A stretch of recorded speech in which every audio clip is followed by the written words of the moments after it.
vi Lenin once more on the segregation of the schools according to nationality published, Proletarsky Pravda No. 9, December 17, 1913. Published according to the Proletarsky Pravda text. Source: Lenin Collected Works, Progress Publishers, 1977, Moscow, Volume 19, pages 548 to 550.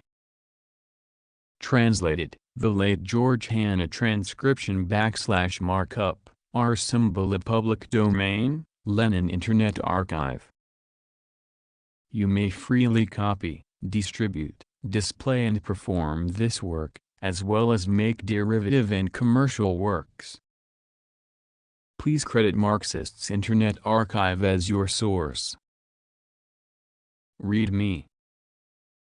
Marxists resolutely oppose nationalism in all its forms, from the crude reactionary nationalism of our ruling circles and of the right Octoberist parties, down to the more or less refined and disguised nationalism of the bourgeois and petty bourgeois parties. Reactionary, or Black Hundred, nationalism strives to safeguard the privileges of one nation, condemning all other nations to an inferior status, with fewer rights, or even with no rights at all. Not a single Marxist, and not even a single Democrat, can treat this nationalism with anything else but the utmost hostility. In words, bourgeois and bourgeois democratic nationalists recognize the equality of nations, but in deeds they, often covertly, behind the backs of the people, stand for certain privileges for one of the nations, and always try to secure greater advantages for their own nation, i.e., for the bourgeoisie of their own nation. They strive to separate and segregate nations, to foster national exclusiveness, etc. by talking most of all about national culture and emphasizing what separates one nation from the other. Bourgeois nationalists divide the workers of the various nations and fool them with nationalist slogans. The class-conscious workers combat all national oppression and all national privileges, but they do not confine themselves to that. They combat all, even the most refined, nationalism, and advocate not only the unity, but also the amalgamation of the workers of all nationalities in the struggle against reaction and against bourgeois nationalism in all its forms. Our task is not to segregate nations, but to unite the workers of all nations. Our banner does not carry the slogan national culture but international culture, which unites all the nations in a higher, socialist unity, and the way to which is already being paved by the international amalgamation of capital.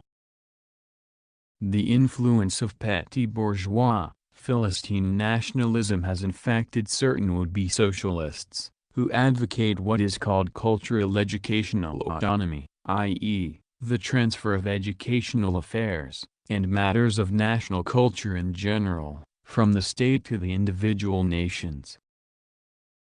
Naturally, Marxists combat this propaganda for the segregation of nations, they combat this refined nationalism, they combat the segregating of the schools according to nationality.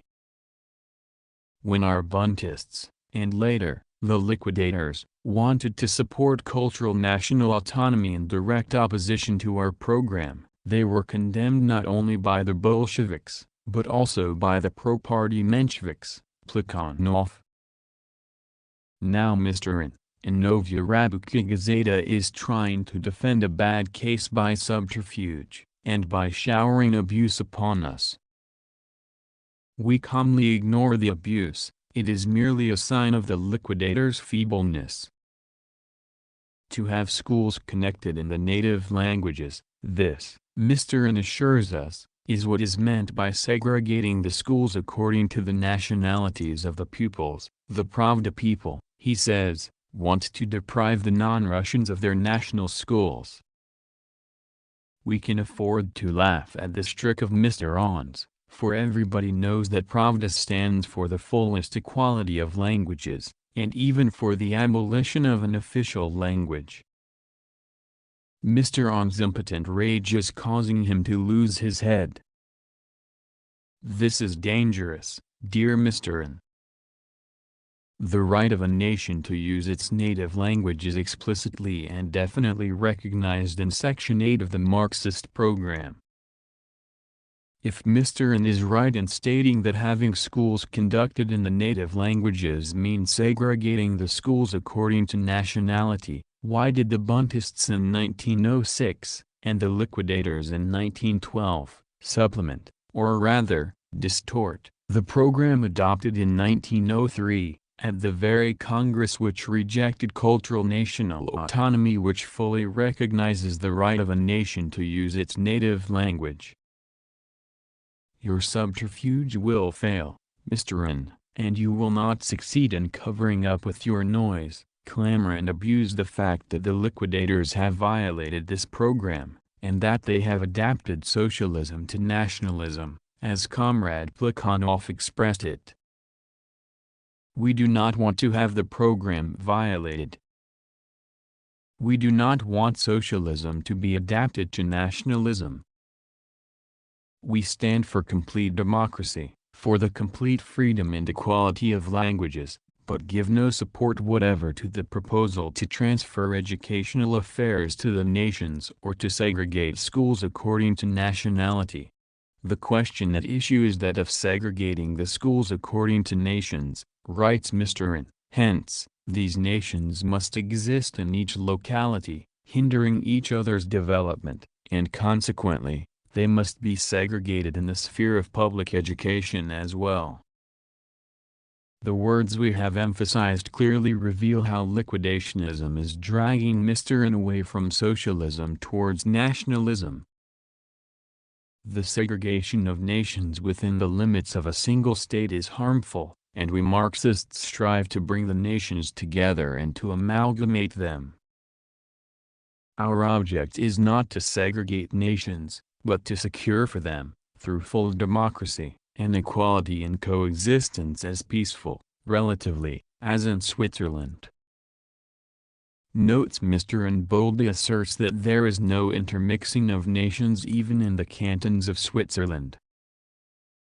Will he not blush if we mention 4 cantons, Bern, Freiburg, Graumbach/Unten and Valais?